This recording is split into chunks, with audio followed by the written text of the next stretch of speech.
Saudara, ini adalah visual terkini dari ruang rapat paripurna DPR terkait dengan pengesahan APBN 2026.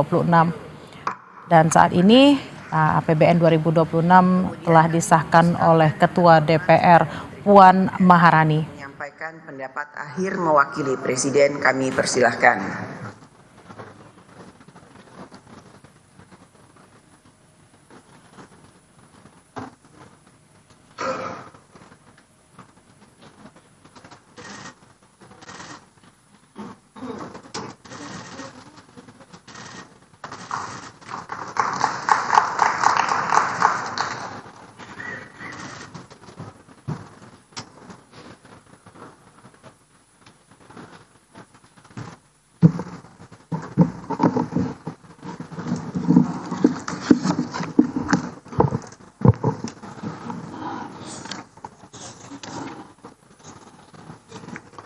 Bismillahirrahmanirrahim. Assalamualaikum warahmatullahi wabarakatuh. Salam sejahtera bagi kita semua. Om Swastiastu, Namo Buddhaya, salam kebajikan. Pimpinan dan anggota Dewan Perwakilan Rakyat yang kami hormati, alhamdulillah, puji syukur kehadirat Allah Subhanahu wa Ta'ala atas rahmatnya.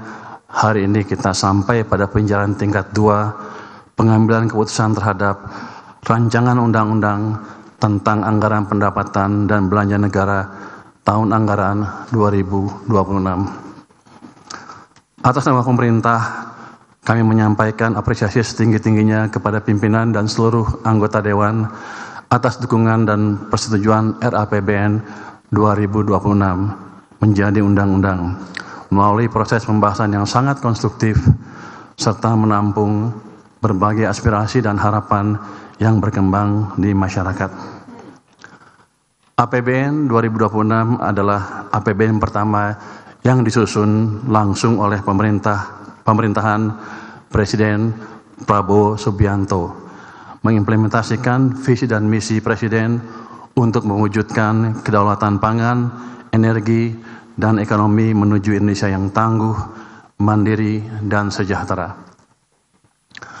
APBN 2026 didesain untuk mendorong aktivitas ekonomi berputar lebih cepat dan tumbuh lebih tinggi. Sektor real bergerak dan daya beli masyarakat meningkat sehingga dapat mengakselerasi tercapainya kesejahteraan yang berkeadilan.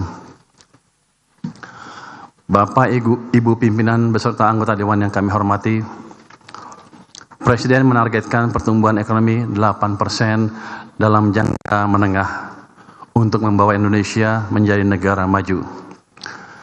Negara yang berhasil naik kelas seperti Korea Selatan dan Singapura tumbuh rata-rata di atas 7,5% dalam 10 tahun sebelum menjadi negara maju. Tiongkok sebagai ekonomi terbesar setelah AS juga dapat menjadi benchmark.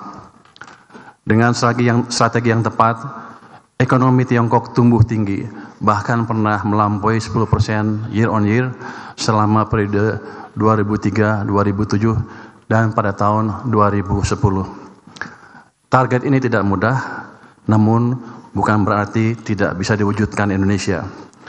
Sejarah menunjukkan sebelum krisis keuangan Asia tahun 1997-98, ekonomi Indonesia tumbuh rata-rata di atas 6%. Untuk menjadi negara maju, strategi pembangunan ekonomi Indonesia berbasis pada konsep Sumitonomics yang difokuskan pada 3 pilar utama.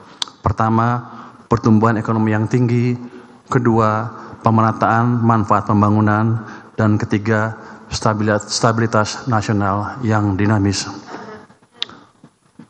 Untuk menjalankan 3 pilar tersebut, mesin-mesin pertumbuhan harus dihidupkan dan dipastikan berjalan selaras. Fiskal, sektor keuangan, dan perbaikan implementasi harus sinergis menggerakkan perekonomian Indonesia agar dapat tumbuh melampaui 6% dalam waktu tidak terlalu lama. Dengan konsistensi menjaga keselarasan mesin-mesin pertumbuhan, diharapkan dapat memacu pertumbuhan dalam jangka menengah. Pimpinan dan anggota Dewan Perwakilan Rakyat yang kami hormati, Untuk pertumbuhan ekonomi yang tinggi, APBN berperan sebagai katalis untuk mendukung sektor swasta sebagai motor penggerak utama pertumbuhan. Kinerja sektor-sektor bernilai tambah tinggi terus diperkuat dengan tetap menjaga ketahanan sektor resilient. Sektor resilient seperti pertanian, industri manufaktur, padat karya, dan pariwisata dijaga tetap tumbuh tinggi sehingga berkontribusi optimal bagi penciptaan lapangan kerja dan pertumbuhan ekonomi. Dukungan APBN untuk hilirisasi sumber daya alam, salah satu contoh high value added sector, terus dilakukan dan diperluas. Pemerintah juga tetap menyediakan berbagai insentif fiskal seperti tax holiday, super deduction untuk riset dan pelatihan, serta pengembangan kawasan ekonomi khusus yang terintegrasi dengan rantai nilai industri nasional dengan perspektif nilai tambah tinggi bagi perekonomian. Peran Danantara diperkuat untuk mengakselerasi investasi pada sektor-sektor produktif bernilai tambah tinggi dan memperkuat posisi Indonesia dalam global value chain. Investasi Danantara sekaligus mengungkit peran investasi swasta untuk mendukung pembangunan. Fokus investasi antara lain pada sektor hilirisasi, sumber daya alam, manufaktur bernilai tambah tinggi, energi terbarukan, infrastruktur digital, industri strategis, dan sektor ketahanan pangan. Untuk memperkuat mesin pertumbuhan sektor keuangan, pemerintah baru saja menggeser penempatan dana kas dari Bank Indonesia ke Bank Himbara senilai 200 triliun rupiah sebagai sumber pendanaan murah. Dengan tambahan likuiditas tersebut, bank harus segera menyalurkan kredit untuk mendorong sektor real bergerak lebih cepat, konsumsi dan investasi tumbuh lebih tinggi. Ini menciptakan dampak multiplier lebih kuat bagi perekonomian. Pemerintah akan terus mendorong perbaikan iklim investasi melalui deregulasi dan debottlenecking. Pemerintah menerbitkan PP nomor 28 tahun 2025 mereformasi sistem perizinan berusaha berbasis risiko dengan menyederhanakan proses dan mempercepat layanan yang terintegrasi dengan pengawasan melalui subsistem online single submission risk based approach. Perizinan dengan prinsip positif fiktif akan memberikan kepastian bagi pengusaha dan investor. Saat ini akan dibentuk Satgas Percepatan Program Strategis Pemerintah yang akan memonitor, mengevaluasi, dan melakukan debottlenecking koordinasi lintas sektor. Di samping itu, Satgas tersebut juga akan menerima pengaduan dari masyarakat dan pelaku bisnis untuk mengatasi kendala bisnis real yang mereka hadapi dalam dunia nyata. Dalam mendukung pilar pemerataan manfaat pembangunan, peran APBN dioptimalkan untuk mendistribusikan keadilan. Program perlindungan sosial harus efektif menjaga daya beli, menciptakan kesempatan kerja, dan mempercepat pengentasan kemiskinan. Pusat-pusat pertumbuhan harus semakin merata, khususnya di kawasan timur Indonesia. Penciptaan lapangan kerja dan penurunan kemiskinan harus menjangkau hingga pelosok negeri. Sementara implementasi pilar stabilitas nasional yang dinamis ditempuh dengan memperkuat kolaborasi dan sinergi mesin pertumbuhan fiskal dengan kebijakan moneter dalam meredam berbagai guncangan. Pemerintah terus mengendalikan inflasi dan menjaga daya beli masyarakat dengan menjaga stok pangan, memperluas distribusi, stabilisasi harga pangan, serta penguatan koordinasi antara pemerintah pusat dan daerah dalam pengendalian inflasi. Pimpinan dan para anggota Dewan Perwakilan Rakyat yang hormat, sebagai salah satu pembangunan dijalankan pemerintah melalui optimalisasi peran APBN. APBN 2026 difokuskan pada 8 agenda prioritas yang meliputi 1. Kegiatan pangan, ketahanan energi, makanan bergizi gratis, pendidikan bermutu, kesehatan berkualitas, pembangunan desa, koperasi dan UMKM, pertahanan semesta, serta akselerasi investasi dan perdagangan global. Ketahanan pangan dan energi merupakan kunci kemandirian ekonomi sebagai basis untuk menghantar terwujudnya kesejahteraan rakyat. Anggaran ketahanan pangan sebesar Rp164,7 triliun diarahkan untuk mewujudkan swasembada pangan, stabilisasi harga pangan, serta kesejahteraan petani dan nelayan. Sementara itu, anggaran ketahanan energi sebesar Rp402,4 triliun diarahkan untuk mendorong peningkatan lifting migas, percepatan transisi energi yang lebih ramah lingkungan, dan stabilisasi harga untuk menjaga daya beli masyarakat.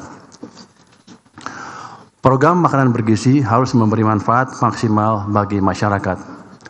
MBG didesain untuk meningkatkan kualitas gizi anak sekolah serta ibu hamil dan balita, sekaligus memberdayakan UMKM serta mendorong ekonomi lokal.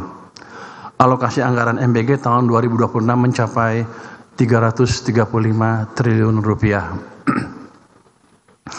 Anggaran pendidikan dialokasikan sebesar Rp769,1 triliun untuk mewujudkan sumber daya manusia unggul dan berdaya saing melalui berbagai program antara lain gaji dan tunjangan guru, dosen, tenaga pendidik, pemberian beasiswa, program Indonesia Pintar dan Kartu Indonesia Pintar kuliah, sekolah rakyat, sekolah unggul Garuda, bantuan operasional sekolah, serta bantuan operasional penyelenggaraan pendidikan anak usia dini dan perguruan tinggi. Anggaran kesehatan dialokasikan sebesar Rp244 triliun untuk mewujudkan kesehatan berkualitas melalui penguatan efektivitas program jaminan kesehatan nasional, cek kesehatan gratis, dan revitalisasi rumah sakit. Pemerintah konsisten memperkuat pembangunan desa, membangkitkan koperasi, dan memberdayakan UMKM. Pembangunan desa mandiri dipercepat, koperasi dan UMKM dibangkitkan. 80.000 koperasi desa Merah Putih telah terbentuk dan siap mempermudah masyarakat desa mengakses sembako, logistik, pupuk, hingga layanan keuangan.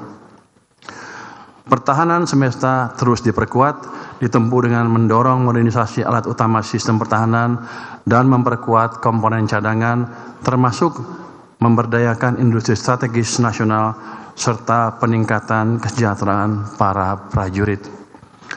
Akselerasi investasi dan perdagangan global untuk pertumbuhan ekonomi yang lebih tinggi.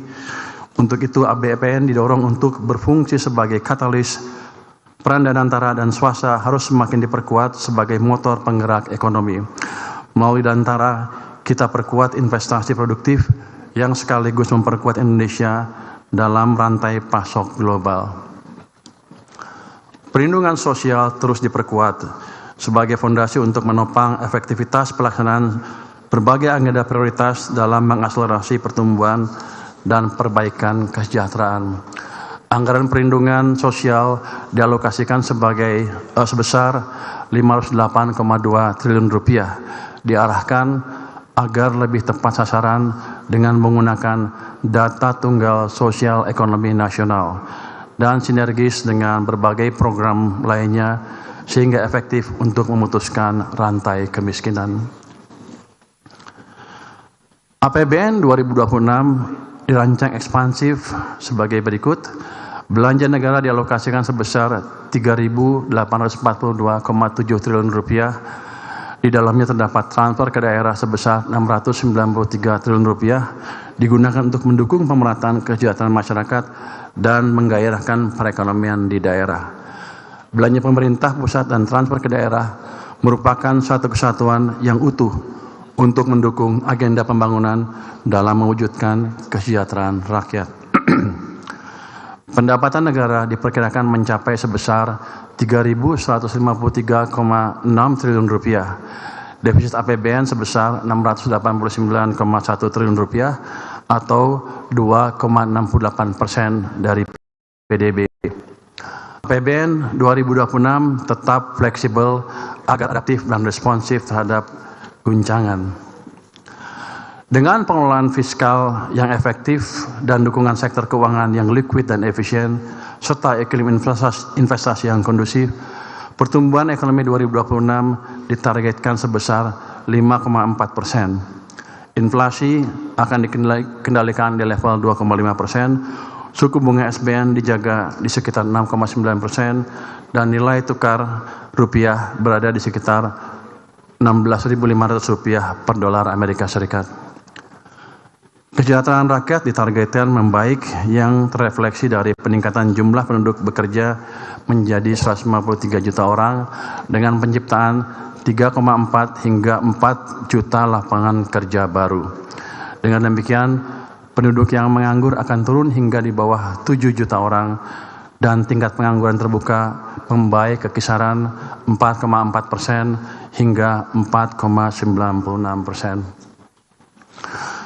Dengan perbaikan pasar tenaga kerja, jumlah penduduk miskin ditargetkan turun hingga di bawah 20 juta orang, secara presentasi akan kurang dari 7,5%. Target tersebut akan lebih baik dari data realisasi jumlah penduduk miskin per Maret 2025, yaitu 23,85 juta orang atau 8,47% dari total penduduk.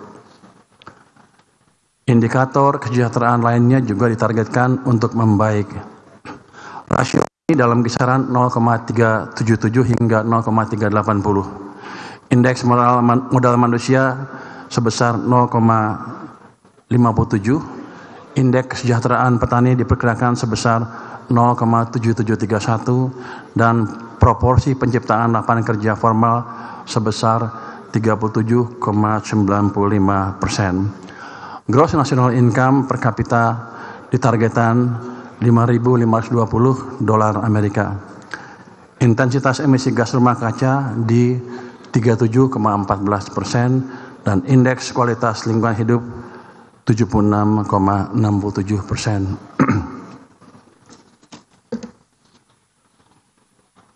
Udah sampai habis nih. Pendek juga. Pak Said mana tadi? Udah pulang.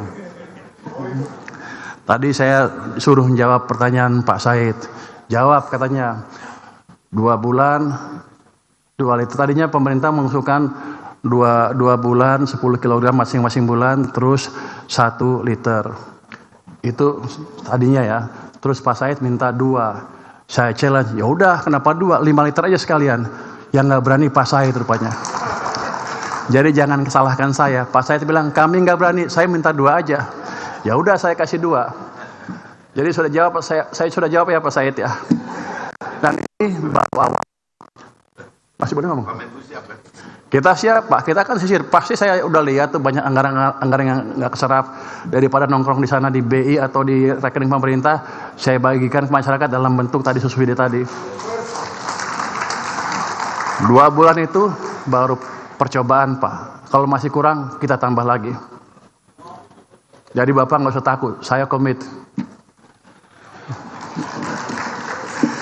Tapi yang kurang komit Pak Said rupanya. Dia 5 nggak berani, minta turun ke 2. Untuk saya aneh, kan yang punya uang saya, harusnya dia oke. Tapi nggak apa, ini Pak Said berarti hati-hati sekali. Saya terima kasih atas dukungannya, sehingga saya nggak terlalu koboi banget gitu Pak. Jadi kita jaga kesinambungan fiskal dengan baik. Ini masukan yang baik dari DPR Pak, dari Banggar, sehingga ada kontrol dari Banggar juga ke kami, sehingga kami tidak semenang-menang menggunakan anggaran kami. Saya mengharap ke depan akan DPR atau Banggar memberi masukan yang sama juga ke kami, dan tolong dimonitor penyerapan anggaran kami. Kalau kebanyakan nganggur, tolong dikasih tahu lagi Pak, jangan kayak kemarin-kemarin, udah mau runtuh ekonominya baru kita tahu. Ya Pak ya. Jadi Banggar juga ini Banggar ya, tolong kasih masukan ke kami. Kami akan jalankan atau terima masukan dari DPR dengan terbuka, karena tujuan kita kan sama, menciptakan masyarakat adil yang makmur, adil dan makmur secara merata ya Pak ya. Pimpinan dan anggota Dewan yang terhormat, demikian pendapat akhir pemerintah atas rancangan undang-undang tentang anggaran pendapatan dan belanja negara tahun anggaran 2026 beserta nota keuangan. APBN tahun 2026 akan memberikan dampak yang nyata bagi masyarakat dan perekonomian demi terwujudnya Indonesia yang berdaulat, adil, dan makmur. Akhir kata, semoga Allah Subhanahu wa Ta'ala senantiasa memberikan rahmat dan ridho-Nya bagi kita semua dalam melaksanakan tugas dan amanah untuk seluruh rakyat Indonesia. Wassalamualaikum warahmatullahi wabarakatuh. Shalom, Om, Shanti, Shanti, Shanti, Om. Namo Buddhaya, salam kebajikan. Merdeka. Terima kasih.